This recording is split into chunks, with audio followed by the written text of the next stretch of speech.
Bueno, como les dije, aquí estoy con Eduardo Levi Yeyati. Muchísimas gracias por estar acá. No, gracias por la invitación. Bueno, y la primera pregunta tiene que ver que ¿por qué has escrito este libro? ¿Por qué se llama Porvenir, Caminos al Desarrollo Argentino? No es el único libro que has escrito. No, los dos libros anteriores, escribí 2 novelas aparte, pero los 2 perfecto. ensayos anteriores eran sobre la historia económica de la Argentina de la poscrisis, o sea que eran libros de historia económica y miraban para atrás, como Claro. todo libro de historia. Y cuando, hablando con mi editor, pensábamos, bueno, ¿cuál es el próximo? Él me dijo, quiero que escribas un ensayo, quiero que empieces a mirar para adelante, a pensar, como un Claro. pensador del desarrollo. Y lo que hice fue básicamente tratar de sintetizar muchas cosas que uno ha ido aprendiendo a lo largo de la profesión, la investigación, el trato incluso con los alumnos de políticas públicas, yo doy políticas públicas en Harvard y en la DITELA, el paso por la función pública, en fin, todas esas enseñanzas, ¿qué me dicen sobre hacia dónde debería encararse el desarrollo en Argentina? Que es un país muy atípico porque es un país de ingresos relativamente altos. Sí. Bueno, ya vamos a hablar de eso, pero bueno, lo publicás justo en este momento, ¿no? Cuando dentro de muy poco tiempo, bueno, son las PASO y luego la elección a presidenciales. Sí.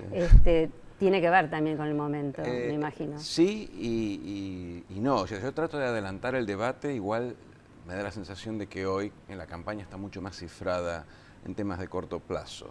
Entonces, trato de insistir con estos temas, pero estos son temas que van a aparecer cuando resolvamos los temas de coyuntura. Hoy la discusión económica es inflación, dólar, cepo, claro, exacto, cepo. el financiamiento externo, Sí. ese tipo de cosas.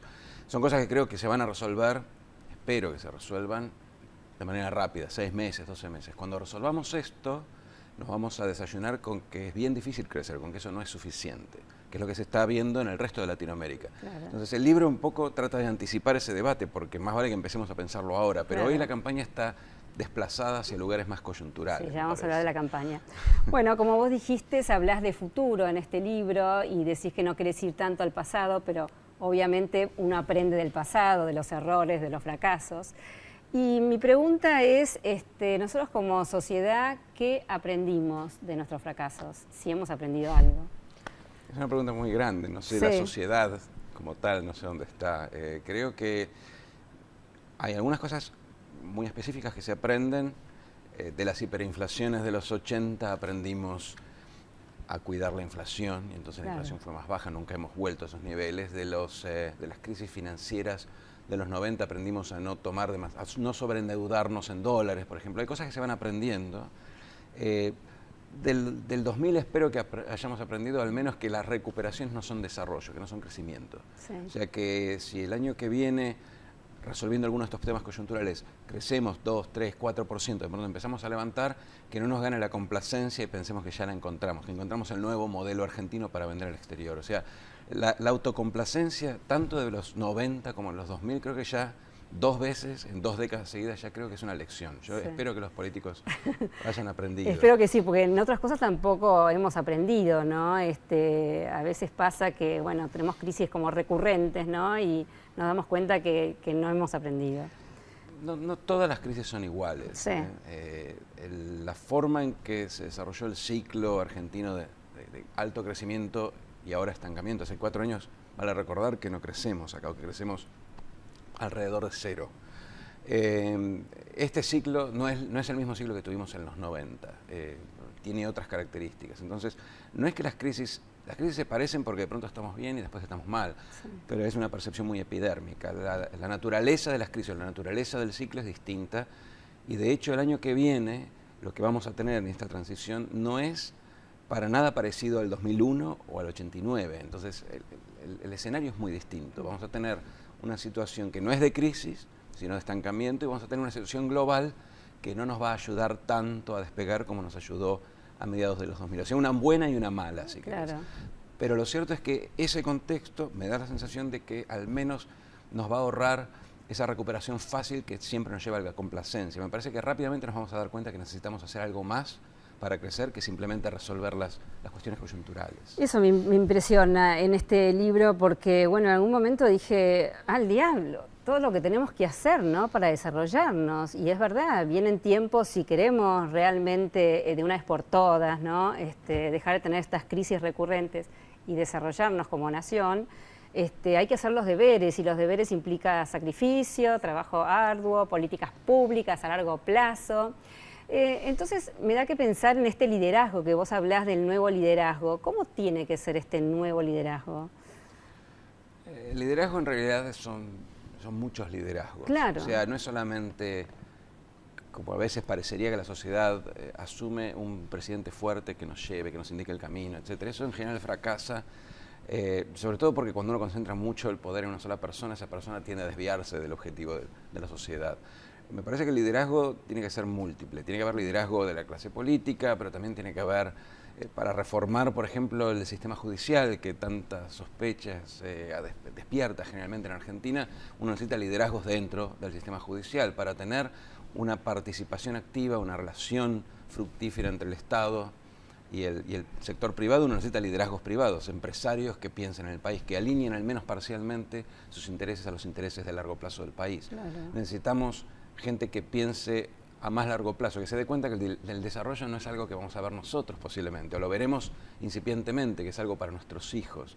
Ese tipo de pensamiento está muy ausente en Argentina, sobre todo porque los ciclos han sido muy rápidos y la volatilidad misma nos hace cortoplacistas, nos hace vivir el presente, claro, y desconfiar del futuro. Me parece que hay que desandar eso, y para eso, insisto, no es suficiente una sola persona. No, por supuesto que no. Tenemos que generar nuevos consensos. Sí. Por eso, bueno, uno, o me da que pensar con la generación del 80, ¿no? ¿Por qué no pensar en este liderazgo de una generación? En realidad es así lo que vos te estás hablando, porque un solo líder no alcanza para hacer todos estos cambios impresionantes que hay que hacer. ¿Y cómo ves a esta sociedad? ¿Te parece que estamos aptas para hacer esa generación, bueno, no del 80, pero una generación así que piense a largo plazo? Bueno, no sé si hay que crear nuevas personas. Creo que tenemos que trabajar con lo que tenemos. Sí. Mi impresión es que es difícil revertir los consensos. Cuando la sociedad tira la toalla, deja de sancionar, por ejemplo, por poner un caso, la corrupción, es muy difícil si ya no se sanciona moralmente, si la gente empieza a tolerar, a naturalizar ciertas cosas, es muy difícil revertirlo. Y ahí es donde hacen falta liderazgos, o sea, gente que sea referente de otras, que tome la posta, que tome la iniciativa. No hay generaciones espontáneas, yo creo que hay que trabajar con lo que tenemos. Por supuesto. ¿Me preguntás si eso es posible? Sí. Pensara que no es posible, no habría escrito el libro ni estaría haciendo políticas públicas. Es difícil, no es necesariamente el escenario más probable, pero creo que justamente porque no es tan probable es que uno tiene que empujar esto de vuelta entre los líderes de la sociedad civil, entre los empresarios. Hay que tratar de juntar estas voluntades para generar un nuevo consenso que se alinee a los objetivos de largo plazo del país. Como te digo, no es fácil, pero es posible, sí, seguramente otros países lo han hecho. Lo han hecho, claro, y en la región también. Y vamos, yo anoté algunos errores, bueno, que hemos cometido, porque como dijimos, se aprende. Pensé que te ibas a referir al libro. No, del libro. Errores del libro. No, por supuesto que no. Por supuesto que aprendemos de los fracasos que tenemos. Y voy a anotar algo que me llamó la atención, pero es tal cual como vos los decís. A ver, esta Argentina que siempre fue, o que nació rica, con recursos naturales, con la abundancia, y que bueno, creyó que iba a ser rica para siempre, y eso nos perjudicó. Sí, creo que lo que tenemos nosotros es una idea de Argentina ex potencia, que tenía niveles de ingresos parecidos a los de Estados Unidos, en Argentina granero del mundo. Son como sentimientos míticos de haber estado en algún momento en un club de naciones ricas en el cual ya no estamos. ¿Sí?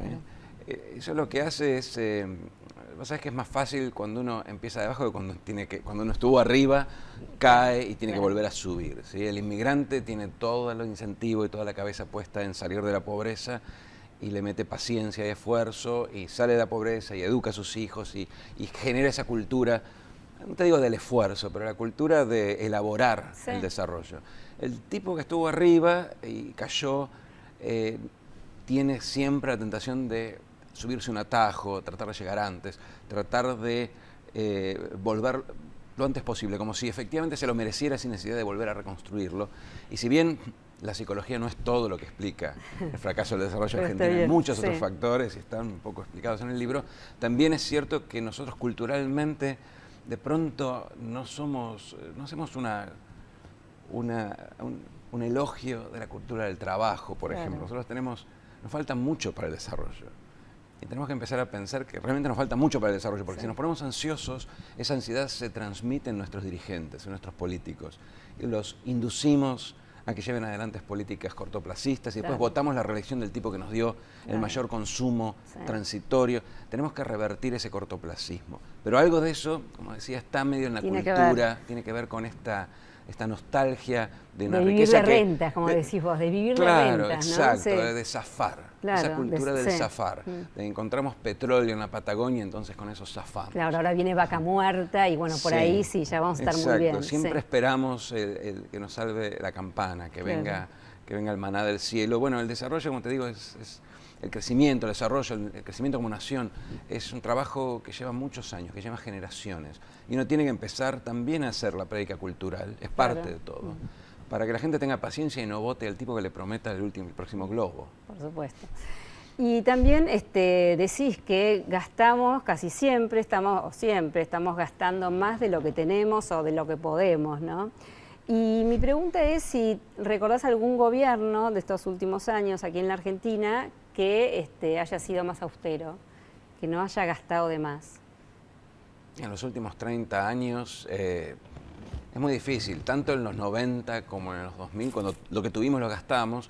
La década del 80 es más complicada porque heredaron un problema de deuda, de sobreendeudamiento que explotó durante la dictadura, pero fue heredado por el gobierno de Alfonsín, que hizo imposible gastar, pero ya veníamos debiendo tanto que terminó emitiendo dinero para pagar esa deuda impagable y finalmente la deuda fue la que nos mató.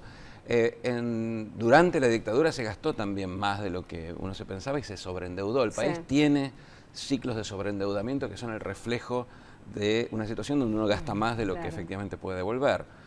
Por eso de esta niña rica, ¿o no? De esta Argentina de abundancia. Sí, por ahí la demanda de la sociedad de dividendos rápidos, o sea, la demanda de mejor consumo, mejores servicios públicos, mejores derechos laborales, que es una demanda legítima y esto es importante, no hay que menoscabar, no hay que recortar las demandas, pero el desafío de crecimiento, que es para crecer de manera consistente con esta demanda, para poder tener los recursos para satisfacer esas demandas, es mucho más alto. Claro. O sea, si nosotros queremos tener ese Estado benefactor, ese nivel de servicios públicos, de protección social, etcétera, tenemos que crecer mucho más, tenemos que poner mucho más esfuerzo del lado del crecimiento. Las dos cosas son factibles, pero tener este Estado sin el esfuerzo de crecimiento, eso es insostenible. Claro.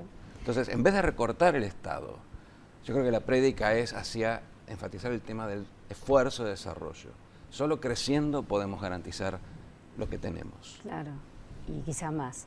Y más. Y también, bueno, por supuesto le das muchísima importancia a la educación, ¿no? Y bueno, es una campaña que viene haciendo también CIPEC, ¿no? Desde hace algunos años y tantos otros, ¿no? Que se dan cuenta que la educación es básica para desarrollarnos, para salir adelante y también para salir de la pobreza. A ver, las pruebas PISA de hace algunos años, bueno, fueron un reflejo de lo mal que estábamos y como decís vos, el presupuesto se gasta cada vez más en educación, pero estamos cada vez peor. Bueno, hay evidencia internacional que muestra que la multiplicación de insumos, el presupuesto, no necesariamente te lleva a un aumento de la calidad. Te ayuda a escolarizar, a incluir más alumnos en el aula, lo cual no es trivial, porque siempre prefiero que estén en el aula que estén en la calle, pero no necesariamente mejora la calidad de la educación. Eso es algo que ha sido reconocido a lo largo de los últimos, por simplemente 10, 15 años, en todas partes del mundo, incluyendo en Argentina.